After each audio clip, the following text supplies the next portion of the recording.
Hello बच्चों, let's read out the question first. Two objects P and Q initially at rest move towards each other under mutual force of attraction.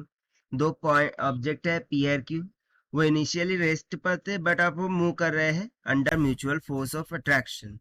At the instant when the velocity of P is v and that of Q is twice of v, the velocity of the center of mass of the system is. So बोल रहा है कि जब उन दोनों के between में mutual attraction लग रहा है, पी की वेलोसिटी वी है, क्यू की वेलोसिटी ट्वाइस ऑफ वी है. सो इन दोनों के लिए centre of mass of the system, उसकी वेलोसिटी क्या होगी वो कैलकुलेट करना है. तो चलिए स्टार्ट करते हैं हम सॉल्यूशन से. But before of its let's talk about the key concept which we are going to use here for this question. So basically यदि मैं बात करूं सेंटर ऑफ मास की, ठीक है, सो सेंटर ऑफ मास कब चेंज होता है? जब उस पर कोई एक्सटर्नल फोर्स लग रहा होगा. So in that case only the centre of mass will be change. और यदि उसमें कोई इंटरनल फोर्स लग रहे होंगे, ठीक है, कोई भी internal, okay, this is internal forces यदि लग रहे होंगे, सो इस टाइम पर centre of mass remains at rest. वो कहाँ पर होगा? remains at rest पर होगा. तो बस इसी कॉन्सेप्ट का हम यहाँ पर यूज करने वाले. देखिए कैसे. सो बेसिकली दो ऑब्जेक्ट्स है, ठीक है, एक पी हो गया, दूसरा क्यू हो गया. इनिशियली तो वो दोनों रेस्ट पर थे, बट अब क्या हो रहा है उनके between, just because of mutual attraction, ठीक है, just because of mutual attraction between them, वो क्या कर रहे हैं? एक दूसरे की जानिब मूव हो रहे हैं.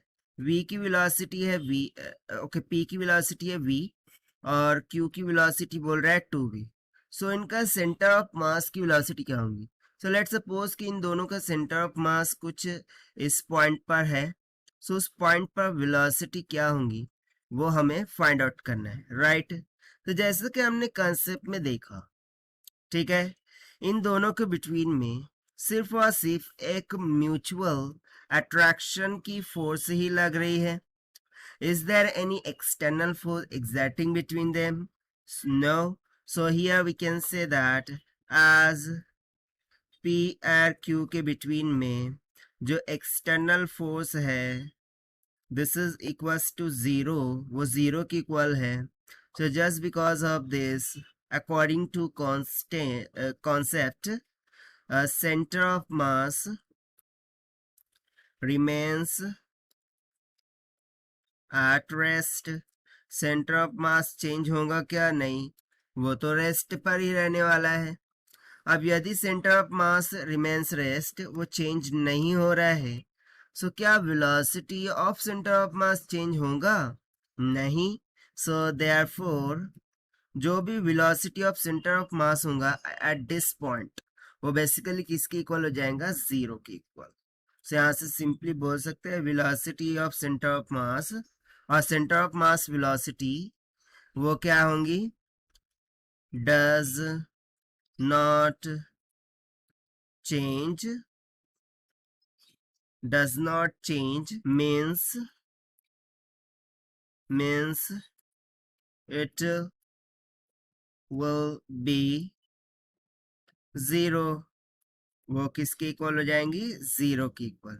और यही हो गया हमारा आंसर फॉर दिस क्वेश्चन, जो कि हमने सॉल्व किया है by using the concept of centre of mass से. Now let us try to match the option.